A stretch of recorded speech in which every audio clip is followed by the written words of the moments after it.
Rather than building strong leaders, countries are advised to go for strong institutions to deepen good governance. Nigeria is faced with such choice in the fight against corruption. The Economic and Financial Crimes Commission, EFCC, and the Attorney General of the Federation and Minister of Justice, Abubakar Malami, disagreed on the need to create a new agency to be solely responsible for the forfeiture or proceeds of crime assets. This is at the public hearing on the new bills before the National Assembly, which include money laundering prevention and prohibition bill 2021. That's a Public Complaint Commission, Repeal and Re-Enactment of the Bill 2022, and the Proceeds of Crimes Recovery and Management Bill 2021. Julie, what is this all about? You see, I think the question we should really ask ourselves is,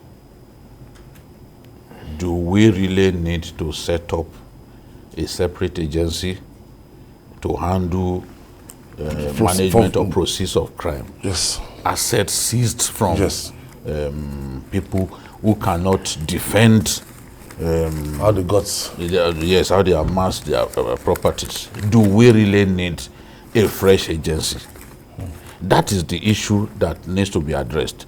Now, there are those who have said, well, there's an attempt to whittle down the powers of the EFCC rather than strengthening it. I am not for creating more and more bureaucracies. It makes no sense, because every time we take a step forward, we take several steps backwards. What was your own Saye report about? Your own Saye report, cutting, right-sizing. How we can right-size the bureaucracy in government and ensure that we merge some agencies. Oronsaye affirmed that there were 541 government parastatals, commissions and agencies, statutory and non-statutory. And he went on to say, to recommend the reduction of the statutory agencies from 263 to 161. Right now, conservatively, we have almost 1,000 agencies, parastatals of government. We cannot continue like this. This was the reason Senator Ali Dume threatened the other day that he will leave Nigeria, that recurrent expenditure continues to rise year on year. In the budget, it keeps going up, and he said, look, what's going on? We said, we've been told that there is embargo on employment. So how is it that overhead we are spending so much money on bureaucracy and on the bureaucracy of government? So in my view, the choice is clear. Has EFCC got the capacity to manage these forfeited assets and all that? I think that, given what they've done over the years, that they've got that capacity. If you keep it with the EFCC, you are not going to incur extra cost in terms of burden on government. But by the time you set up another agency of government, you are going to employ people who will run the office and all that. In doing that, you are expanding the frontiers of bureaucracy in the country, and that is what we do not want to see.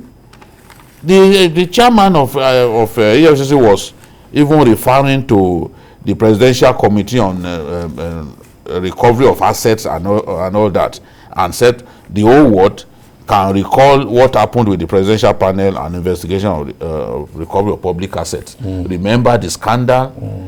Yes, the man was locked up. In fact, it was said that the whole thing was characterized by corruption and all that, that some people would just be arrested, locked up.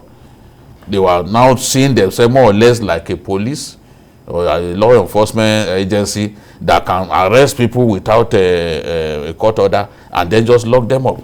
So that is that sort of confusion that the EFCC chairman does not want to see. The Attorney General says, no, this is not going to be an extra burden on government. But you and I know that he's not saying the truth.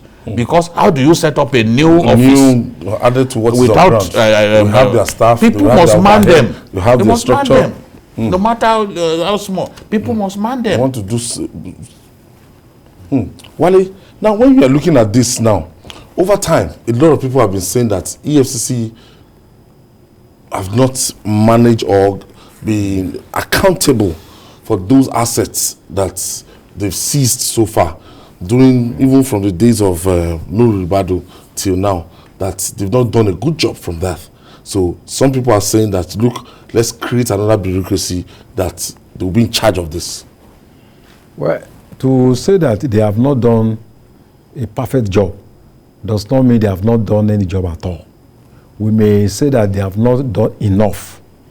But the point the Ministry of Justice is making is that they are talking about EFCC is concerned with criminal forfeiture of assets, while the new agency they are proposing is for civil forfeiture. And they are also making some other arguments that, to embody the EFCC. But I think if we are really committed to fighting corruption, we have enough institutions to handle what they are talking about, which is asset tracing and then forfeiture of assets that have been stolen by criminals. All you just need to do is to amend the EFCC Act. And it will be very fallacious for anybody to say that the EFCC has not done, even when you are talking about asset tracing, asset tracking, and asset forfeiture. By the time you are creating other institutions, you are going to complicate the bureaucracy. Yes. And most of the time, these agencies, there is unnecessary rivalry among them. Okay, let's quickly take this call from Dr. Mrs. Fadairo from Warri, that is Delta State. Thank you for joining us. Good evening, Ayo and Babajide and the other guy. Good evening. Good evening. I just want to make a little contribution on the discussion. Please go ahead, ma'am. On the discussion regarding who the APC funds as their candidate. And I want to say here that if they fund any other person outside Professor Yemi Osibanjo, they may lose the election. Go ahead. Oh, it's gone. She's gone. Okay. Thank you for calling. It's not time for campaigns yet. So that's why it had to end. Okay, as you were saying. We have for instance, we have the police. Police also fights corruption. We have ICPC. We have Nigerian Financial Intelligence Unit. We have EFCC. Even the judiciary. You have ICPC. We have ICPC. So with EFCC, I think it covers, and of course there are international conventions, United Nations Convention Against Corruption. Nigeria is a signatory. So I think the EFCC should be left alone. All you just need to do is to expand the scope. And even strengthen their structures. All right, we'll quickly take this break. When we come back, we'll discuss more. Please stay with us. Welcome back. So, ultimately, you feel that we should not establish another bureaucracy and let EFCC just continue to... If we love our country, there are certain things that we won't even suggest. The more we create these bureaucracies, the higher our spending on overheads, on recurrent expenditure. That's why we can look and see elsewhere you spend a lot more on capital projects than recurrent expenditure. But that's not the case with our country. We have reached the point now where we are taking loans to pay salaries. We will now call it ways and means. We'll find all kinds of... Even the World Bank has advised us that this idea of simply taking money, borrowing money from CBN to pay salary, that we should stop. I didn't know that was the case until the minister came out to say that they had been borrowing money from the CBN to pay salary. How do you borrow to pay salary? So now we want the same bureaucracy to continue to expand.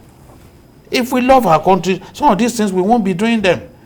Today, people can say all kinds of things that they like about the EFCC. A lot of those things are not even proven. After all, till today, what have they shown us that Magu stole?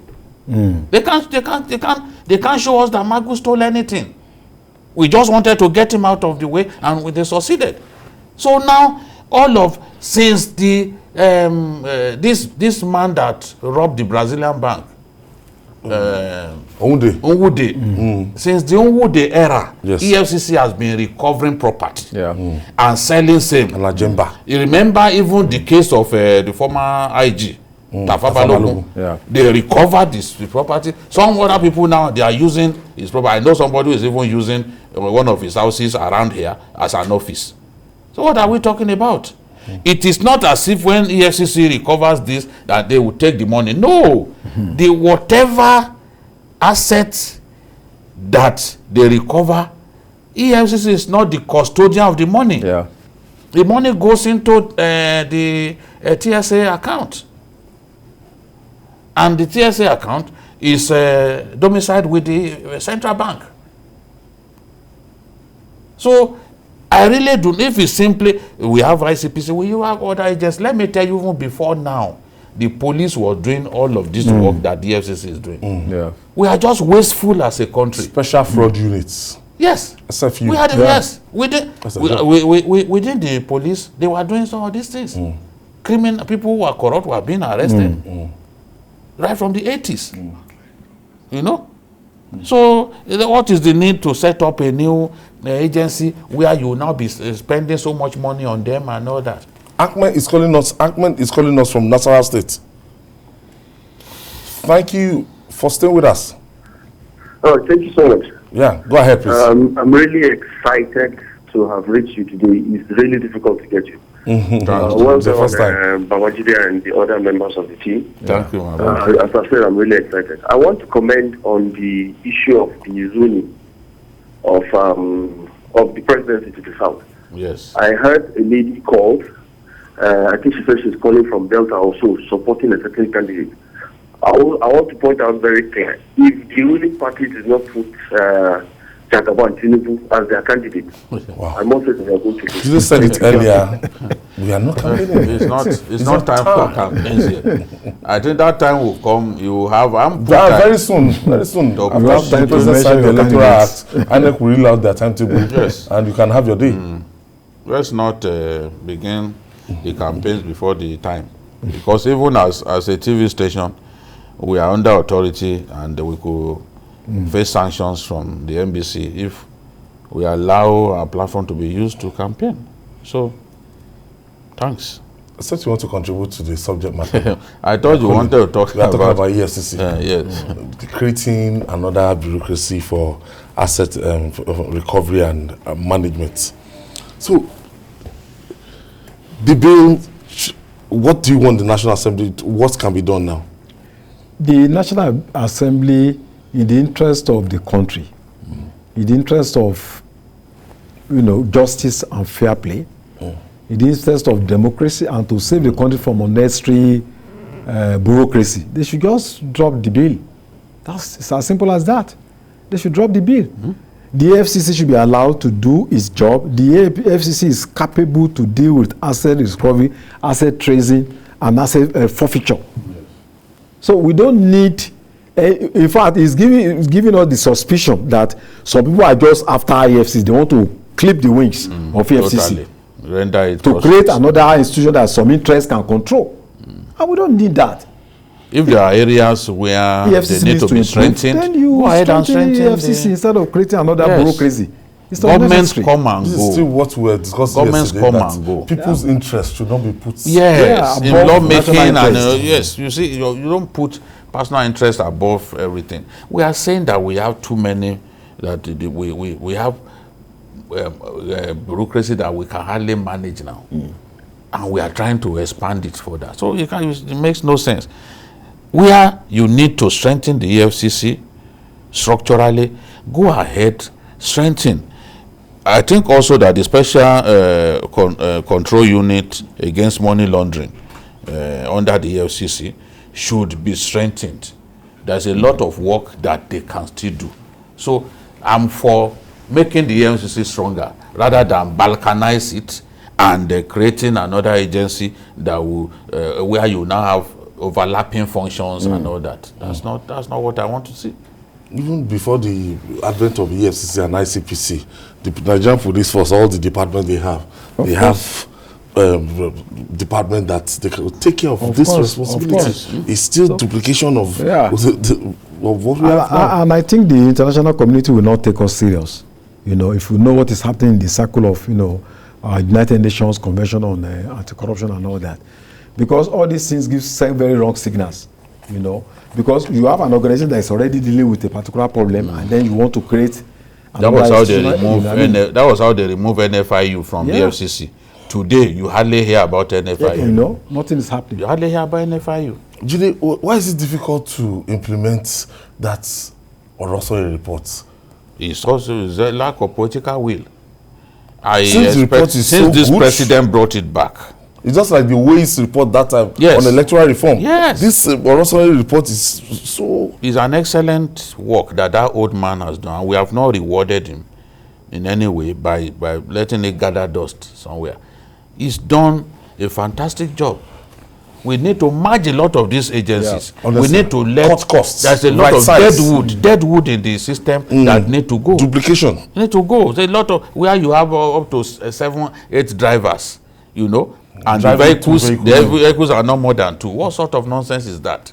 Nobody does that in the private sector. And that's why the government business is seen as nobody's business. Let the president, before he leaves, do us the honor of looking at that Oronsaye report. Merge those that need to be merged, scrap those that need to be scrapped, so that at least we can be healthier financially. The kind of money that we are spending on bureaucracy in our country, nobody spends it elsewhere. Nobody spends it elsewhere.